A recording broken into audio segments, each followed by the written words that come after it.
Hello all you shining stars, welcome to my channel Shining Star Soup. Today's video, it's another What's the Soup Saturday, and I'm going to be ranking my current eyeshadow palettes from the worst to the best. Or maybe I'll do the best to the worst. I will do the best to the worst. I'm not a beauty guru. I have collected looks like I got 3, 4, 5, 6, 7, 8, 9, 12 palettes here. I can't count, maybe 13. But I just wanted to kind of mention the ones that really work for me, the ones where I got them from, and ones I was impressed by, and ones that I was just like, oh my gosh, I'm glad I didn't pay full price for this or whatever. There are most of these palettes that I have here. There are a couple that I got from Winners. There are a couple that I got from subscription boxes, mostly from subscription boxes, to be completely honest with you. But either way, I have my collection here, and let's begin. So for my best, the top one, my holy grail of a palette, I was really wanting to get this palette right from for a long time. I actually got it through it was last year, I believe, December 2019. It was part of the Beautylish Jeffree Star mystery bag. And that is the Blue Blood palette by Jeffree Star. Now, the reason why I enjoy this so much is because I've barely dived into this palette, but I love the color scheme. I love the blues. Love the pastels, the packaging, and I was so happy to have gotten it in my Beautylish Jeffree Star mystery bag thing. But I've dived into a lot of the colors, as you can see. Not all of them, but I tell you, like the pastels and the blues and the pinks, I don't really gravitate towards the darker colors, but this palette is definitely my top. My favorite one is the Blue Blood palette. Now for a rank of just right up there, because we're going from best to worst, because why not?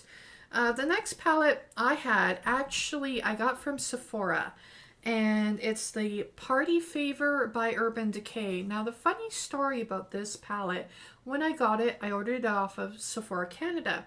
Well, now it's not available for Canadians through the Sephora website. If you go through Sephora.ca, I don't know why that is, but these toppers, it doesn't really look as impressive well, not even in person. And on the website, when you see the picture of it, it doesn't look that impressive. But when you use these colors and you use them as toppers on it really adds depth. It adds a 3D glitter effect. I mean, this for me, and I did get it on sale at Sephora, 100% worth it. And I'm absolutely in love with that one. That's why it made my top, one of my best palettes. Now, the third palette that ranks high would have to have been the Huda Beauty Mauve Obsessions. I don't know if it's Mauve or Mauve. That one right there. I did get this one as an item in my Ipsy Glam Bag Plus from last year when I spent far too much money. In order to get the Plus, I had to use my friend's address in the States, had to do the US conversion, and I also paid her to ship it to me. So Ipsy Plus ended up costing me like about $50. I believe 50, 55, or 60 Canadian dollars after all was said and done. But I tell you, I love this palette. I've panned a couple shades on this one. It creates a really good look for me, and it goes really well with my skin tone. And honestly, this one is the best, in my opinion, for the Huda Beauty mini palettes, Obsession palettes. My next purchase I'm hoping to get is the Huda Beauty Nude Light. I'm hoping to get that. And yeah, and the Emerald, but Emerald I don't know. I really wanted their pastel green, and then I heard how terrible the pastel green was. All right, so those ones, these three, are in my top three. All right, my top fourth. I was fortunate enough to get the Jaclyn Hill Morphe palette from Sephora before they did the switch. I heard that they changed the Volume 1 palette, they changed the formula. If any of you were able to watch Jen Love's reviews, she did a whole thing on how the palette had changed itself. So this is the original one before they changed the formula and changed the packaging. And the colors are on the side. And I don't think this one has a mirror. No. My only complaint about this palette, it was, I paid original price for it, so it was $50 Canadian. But I was impressed, more impressed in person with these shades and these colors and this color story than I was on the website. My only complaint is that they have the shade names and everything printed on the back of the actual case. So it's not like you can cut this or paste it here, because you'd pretty much have to rip off this and then kind of, well, you could take this out, re-glue it, turn it around, but I mean, that's annoying. So this is my top four. It's a Jaclyn Hill palette. My top fifth one, number 5, my Tate Beauty Neutral palette. This was Volume 1. This was a palette I never ever thought I would receive. And I was so lucky to win this from, I think, Breakups to Makeup. I entered a contest of her giveaway contest. She's Canadian.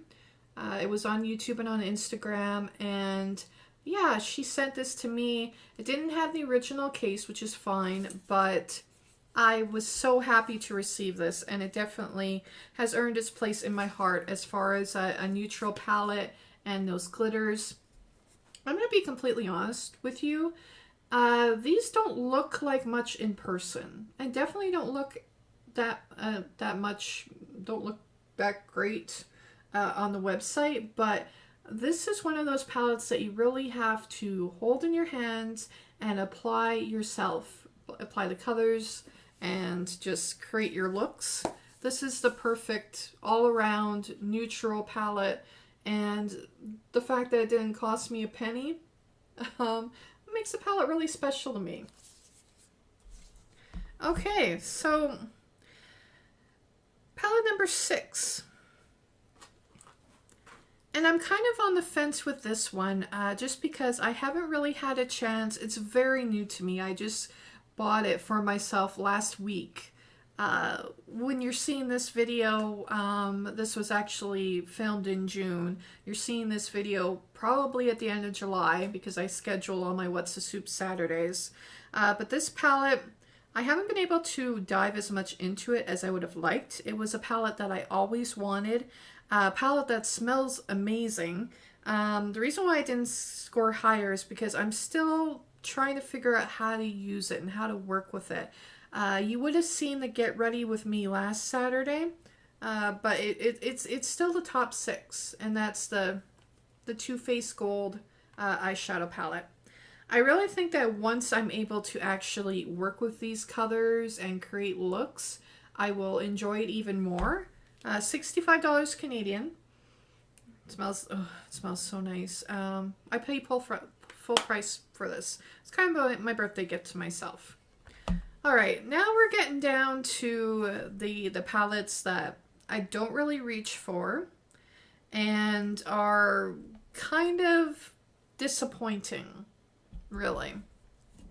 Wait till you see what the last one is. All right, so at number 7, the palette that I would have to say is all right. It falls right in the middle, is the Urban Decay Mini Honey palette.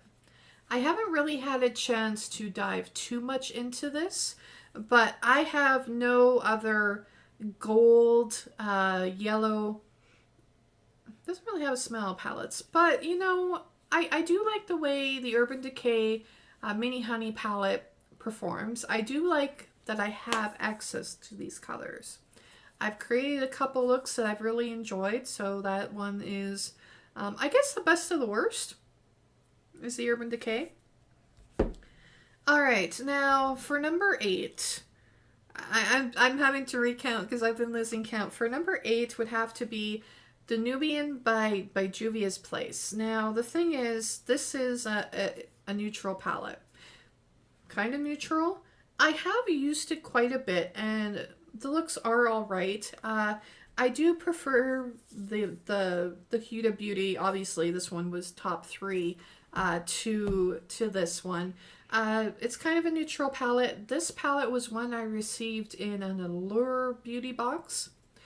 Last year when I got into my beauty box kind of extravaganza, I had tried everything. I went for Allure, I went for Target beauty box. The only one I didn't get was a Walmart beauty box.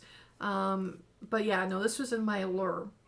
And not bad, not terrible, but just not a palette I really reach for a lot. Number 9 is one that's actually ColourPop It's My Pleasure. This is a purple one. This was definitely a dupe for the Huda Beauty Amethyst Obsessions. I actually tossed the Amethyst Obsessions and decided to stay with the ColourPop. For me, performed better, had better colors. I just liked it more, and this one was a bonus palette in a Bougie or Bougie. Was it Bougie or Bougie? Bijou? Whatever.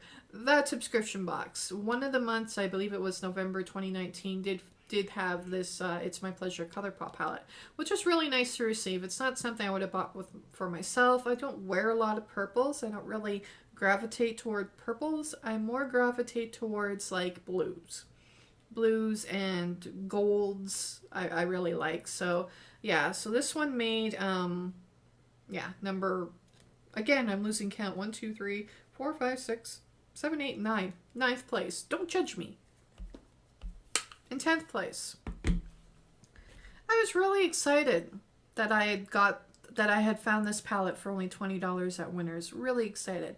It looked beautiful, and at first I really liked it, but the thing is with this palette, the Becca Cosmetics palette, you really have to, I'm wearing it on my eyes right now, you really have to work at it, and the colors kind of disappear when you try to blend them together, which was a really big kind of, really?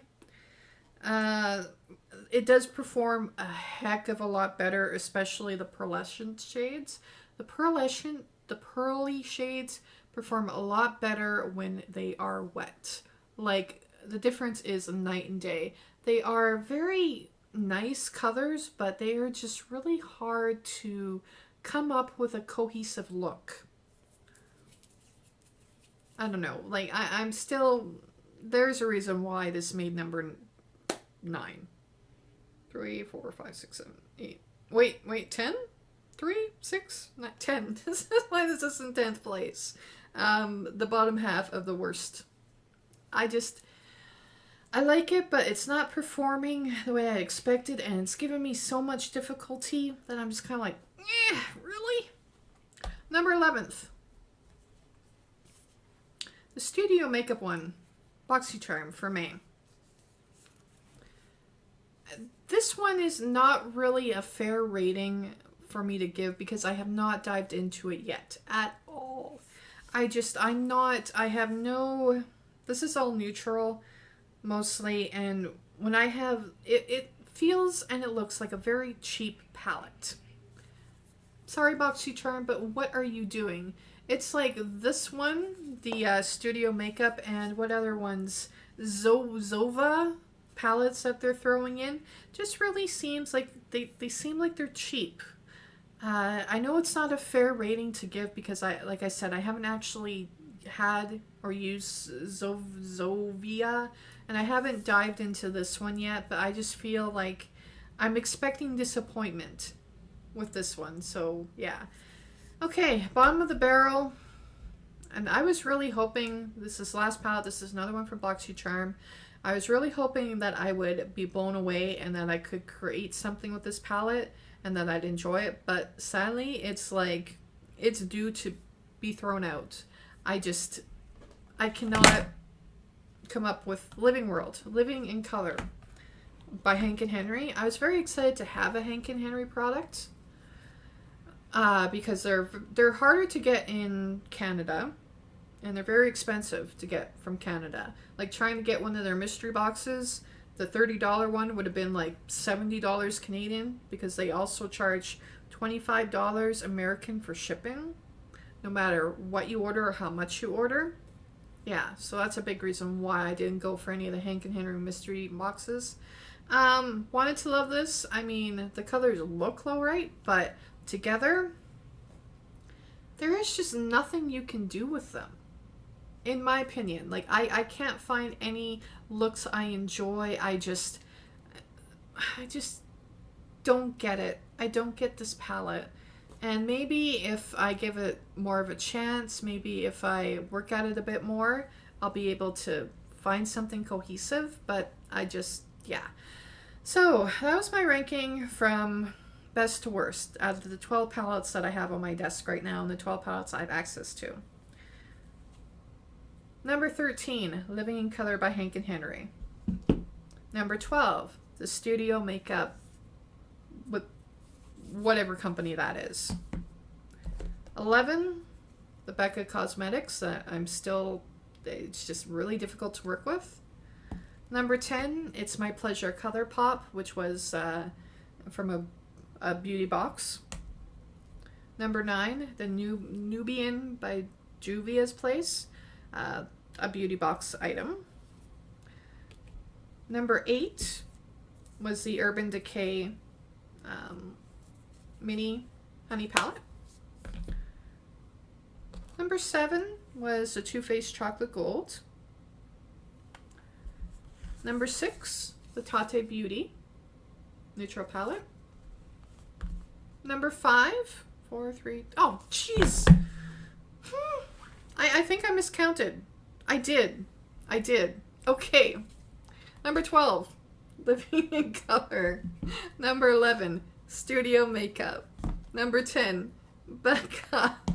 Number 9, ColourPop, It's My Pleasure. Number 8, the Nubia's palette. This one. Number 7, the Urban Decay Mini Honey Palette.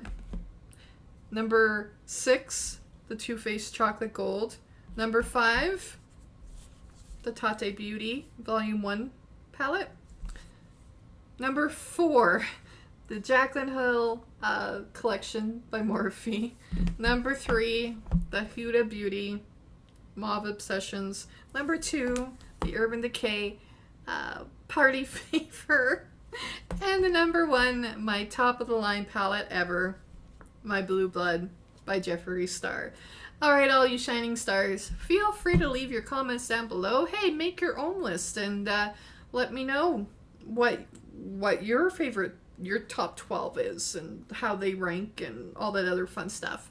I hope you all have a shining star day and keep being shining stars, even if I'm not around as often to remind you. Bye guys, love you all.